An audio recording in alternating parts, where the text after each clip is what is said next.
دوستوں، ایک صحابہ نے دجال کے ذکر اور اس کی سیدنا حضرت عیسیٰ علیہ السلام کے ہاتھوں ہلاکت کے بعد ذکر فرمایا۔ حضرت عیسیٰ علیہ السلام کے پاس ایک قوم آئے گی جنہیں دجال سے اللہ تعالیٰ نے بچایا ہوگا۔ ان کے چہرے پر حضرت عیسیٰ علیہ السلام ہاتھ پھیر کر ان کے جنت میں درجات بیان فرمائیں گے۔ وہ اس حال میں ہوں گے کہ اللہ تعالیٰ حضرت عیسیٰ علیہ السلام کو وحی بھیجے گا کہ میں نے ایک ایسی قوم نکالی ہے کہ ان کے ساتھ لڑنے کی کسی کو طاقت نہیں۔ میرے ان بندوں جو آپ کے پاس حاضر ہوں گے ان کو پہاڑ پر لے جائیے۔ اس کے بعد اللہ تعالیٰ یاجوج و ماجوج کو نکلنے کا حکم فرمائے گا۔ وہ لوگوں پر خروج کریں گے۔ وہ آتے ہی تمام پانی پی جائیں گے اور مومن لوگ ان سے بچ کر قلعوں میں محفوظ ہو جائیں گے اور اپنے مویشی جانوروں کو بھی اپنے ساتھ لے جائیں گے۔ یہ قوم یاجوج و ماجوج ہوگی جو دنیا پر تہس نہس مچا دے گی۔ آپ صلی اللہ علیہ وآلہ وسلم نے فرمایا، قیامت ہرگز قائم نہ ہوگی جب تک تم اس سے پہلے 10 نشانیاں نہ دیکھ لو، جیسے کہ دھواں، کانا دجال، دعوت الارض، مغرب سے سورج کا نکلنا، حضرت عیسیٰ علیہ السلام کا آسمان سے نزول، یاجوج و ماجوج، زمین کا 3 جگہ لوگوں سمیت دھنس جانا، یعنی ایک مشرق میں، دوسرا مغرب میں، تیسرا عرب میں زمین لوگوں کے ساتھ دھنس جائے گی، اور آخر میں یمن سے آگ نکلے گی جو لوگوں کو ان کے محشر کی طرف گھیر کر لے جائے گی۔ حضرت عیسیٰ علیہ السلام کے نزول کے بعد لوگ امن اور چین سے زندگی بسر کر رہے ہوں گے کہ یاجوج و ماجوج کی دیوار ٹوٹ جائے گی اور یاجوج ماجوج نکل پڑیں گے۔ اللہ تعالیٰ کی طرف سے حضرت عیسیٰ علیہ السلام کو حکم ہوگا کہ وہ مسلمانوں کو طور کے پہاڑ کی طرف جمع کر لیں، کیونکہ یاجوج ماجوج کا مقابلہ کسی کے بس میں نہ ہوگا۔ وہ اتنی بڑی تعداد میں ہوں گے اور اس تیزی سے نکلیں گے اور یہ بلندی سے پھیلتے ہوئے معلوم ہوں گے۔ وہ شہروں کو رون ڈالیں گے، زمین میں جہاں بھی جائیں گے تباہی مچا دیں گے اور جس پانی سے گزریں گے اسے بھی پی کر ختم کر دیں گے، یہاں تک کہ ان کی پہلی جماعت جب بحر طبریہ نامی ایک جھیل سے گزرے گی جو اسرائیل میں واقع ہے تو اس کا پورا پانی پی جائیں گے، اور جب ان کی آخری جماعت وہاں پہنچے گی تو اسے دیکھ کر کہے گی یہاں پانی کا کچھ اثر بھی تھا۔ وہ اس روئے زمین پر اتنا فساد برپا کر دیں گے کہ نسل انسانی نے اس سے پہلے کبھی ایسا کوئی فساد دیکھا نہ ہو۔ یاجوج ماجوج اس روئے زمین سے تمام غذا کا خاتمہ کر دیں گے۔ ہزاروں سال قبل اس روئے زمین پر خدا کے ایک نیک بندے کی حکومت تھی جنہیں ذوالقرنین کے نام سے جانا جاتا ہے۔ اللہ تعالیٰ نے ذوالقرنین کو زمین کے ایک بڑے حصے پر بادشاہت عطا فرمائی تھی۔ آپ نے مشرق و مغرب کا سفر بھی طے کیا تھا۔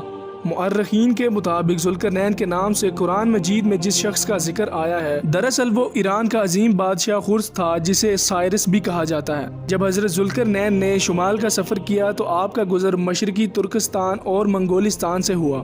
یہ علاقہ 2 عظیم پہاڑوں کے درمیان واقع تھا۔ ان لوگوں نے حضرت ذوالقرنین سے یاجوج و ماجوج کے فتنے کی شکایت کی جو بار بار ان علاقوں میں حملہ کر کے فساد برپا کرتے تھے۔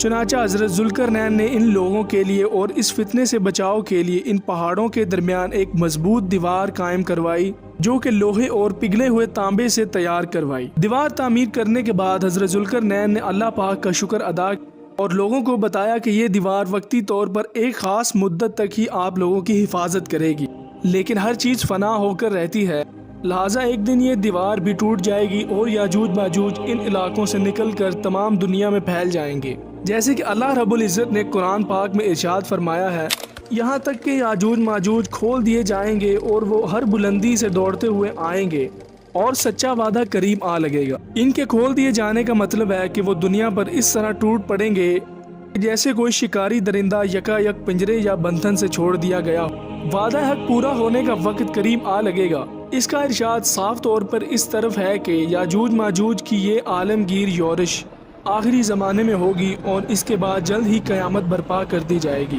ایک روایت میں ہے کہ بے شک یاجوج ماجوج روزانہ دیوار کو توڑتے رہتے ہیں، جب وہ مکمل ٹوٹنے کے قریب ہوتی ہے تو انہیں سورج کی شعائیں نظر آتی ہیں۔ اتنے میں ان کا بڑا کہتا ہے چلو باقی کل توڑیں گے۔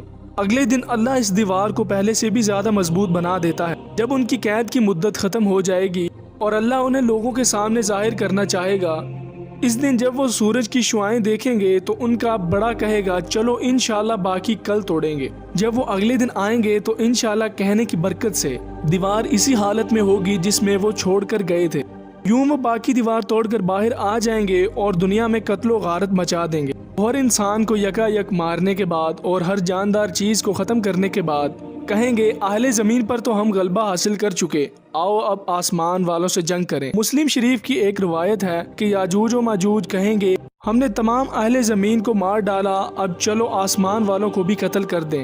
وہ آسمان کی طرف تیر پھینکیں گے، اللہ تعالیٰ ان کے تیر کو خون آلود کر کے واپس کر۔ بعض روایات میں ہے کہ یاجوج ماجوج کا کوئی ایک اپنا حربہ لہرا کر آسمان کی طرف پھینکے گا تو اس کی طرف خون آلود ہو کر واپس آئے گا۔ یہ قیامت کے فتنوں میں سے بہت بڑا فتنہ ہوگا۔ پھر حضرت عیسیٰ علیہ السلام ان کی ہلاکت کی دعا فرمائیں گے تو اللہ رب العزت ان کی گردنوں میں کیڑے پیدا فرمائے گا جس سے یہ فوراً مر جائیں، اور یوں یاجوج ماجوج کا خاتمہ ہوگا اور زمین پر ان کی لاشوں کی بدبو پھیل جائے گی۔ پھر اللہ تعالیٰ ایک قسم کے پرندوں کو بھیجے گا، وہ ان کی لاشوں کو اٹھا لیں گے اور جہاں اللہ رب العزت چاہے گا وہاں پھینک آئیں گے۔ مؤرخین اور محققین کے مطابق سرزمین قفطاز میں دریائے خضر اور دریائے سیاہ کے درمیان ایک پہاڑی سلسلہ ہے جو ایک دیوار کی طرح شمال اور جنوب کو ایک دوسرے سے الگ کرتا ہے۔ اس بنا پر بہت سارے لوگوں کا خیال ہے کہ یہی دیوار ذوالقرنین ہے۔ تمام نظریات قیاس اور اندازوں پر مبنی ہیں، جبکہ کچھ مورخین دیوار چین اور دیوار ترمز کو دیوار ذوالقرنین مانتے ہیں، اور وقت مقررہ پر اس دیوار کو توڑ کر یاجوج ماجوج نکل جائیں گے۔ دوستو، اگر یہ ویڈیو آپ کو پسند آئی ہے اور آپ کے علم میں اضافہ ہوا ہے تو ہماری اس ویڈیو کو لائک کر کے ہمارے چینل کو لازمی سبسکرائب کریں اور ساتھ لگے بیل آئیکن کو ضرور دبائیے گا تاکہ ہماری ہر آنے والی نئی ویڈیو آپ سب سے پہلے دیکھیں۔ ملتے ہیں ایک اور نئی ویڈیو میں، تب تک کے لیے اللہ حافظ، جزاک اللہ خیر۔